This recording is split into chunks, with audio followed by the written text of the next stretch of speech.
सिंहासन 32 की 7वीं कहानी कौमुदी पुतली की कथा। राजा भोज 7वें दिन फिर दरबार पहुंचकर सिंहासन की तरफ बढ़ने लगे। तभी 7वीं पुतली कौमुदी ने राज से कहा, यह बैठने की जिद छोड़ दो। इस पर सिर्फ राजा विक्रमादित्य जैसा गुणवान ही बैठ सकता है। राजा के गुणों को बताने के लिए 7वीं पुतली ने एक कहानी सुननी शुरू की। एक दिन राजा विक्रमादित्य अपने कमरे में सो रहे थे।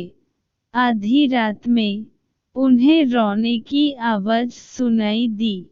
इस आवाज को सुनकर राजा बाहर निकले। जैसे ही वह क्षिप्र के तट पर पहुँचे तो उन्होंने देखा कि एक महिला जोर जोर से रो रही है।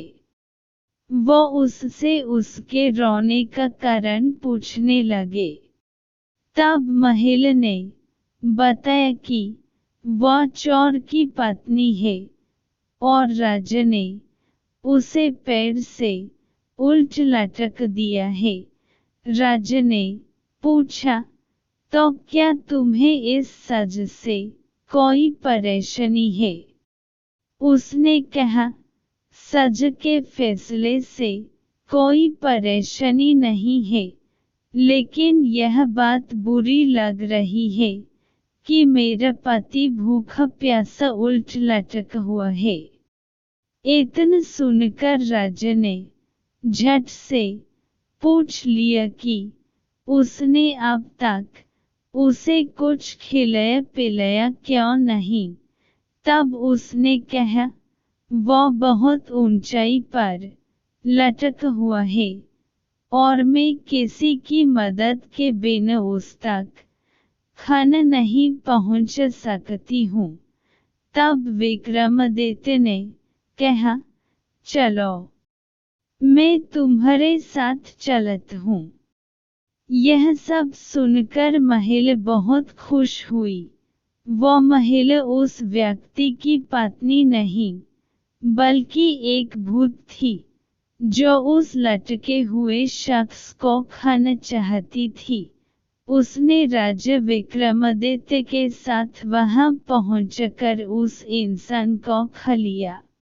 भूख मिटते ही उसने राजा से मनचाहा वरदान मांगने को कहा।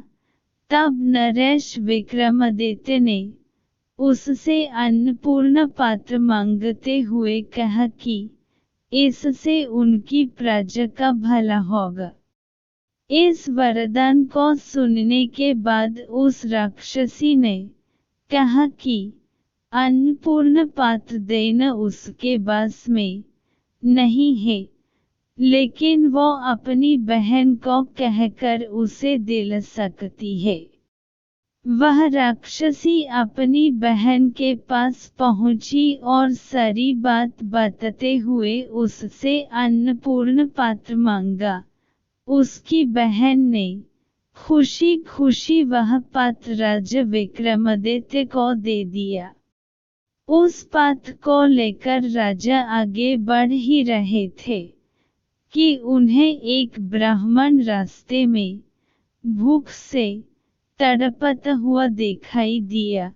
उसने कहा, हे राजन, मैंने बहुत दिनों से कुछ खाया नहीं है, मुझे जल्दी से कुछ खिला दो।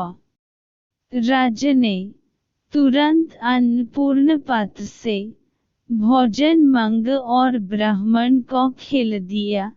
भोजन खिलाने के बाद राजा ने ब्राह्मण से दक्षिणा मांगने को कहा। ब्राह्मण ने राजा से वह पात्र मांग लिया और कहा कि इसकी मदद से वो कभी भूखा नहीं रहेगा। राजा ने बिना किसी झिझक के उसे तुरंत पात्र दे दिया और राजमहल की ओर आगे बढ़ गए। इतनी कहानी सुनते ही सातवीं पुतली उड़ गई। यह सब सुनकर राजभोज सोच में पड़ गए।